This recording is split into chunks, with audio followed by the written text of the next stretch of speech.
ఇటువంటి కొడుకు బతుకుండగానే తలగొరువు పెట్టిండు, చచ్చిపోతే తలగొరువు పెట్టే కొడుకు మా అక్కన నిలువతో పాలన చేసిండు. వాడు బతకకూడదు భూమి మీద. మేము గంపెడు పేగులు వేసుకొని వాడిని సాదుకున్నాం, సతీష్ గారిని సాదుకున్నాం. మేము వాడు బతకకూడదు భూమి మీద. మా అక్కను చంపిండు, మా అక్క చంపిండు, నిలువతో చంపిండు మా అక్కను. నిజంగా మీ ఊళ్ళో ఇట్లా ఎప్పుడు ఈ మండలంలో కూడా ఎక్కడ జరగదు. దాదాపు ఎక్కడ ఒక తల్లిని చంపడం అంటే మామూలు విషయం కాదు.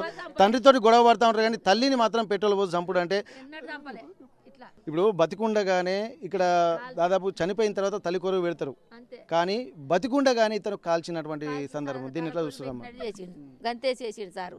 వాడు బతికుండగానే కాల్చి చంపిండు. ఇంకా తలకొరివే ఉంది, అప్పుడే పెట్టినట్టు. ఇంకెక్కడ వానికి పెట్టుడు లేదేమి లేదు.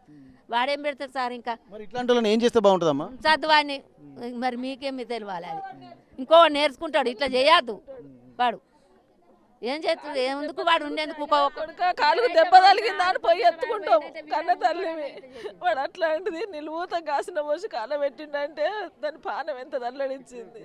పెట్రోల్ పోసిండు.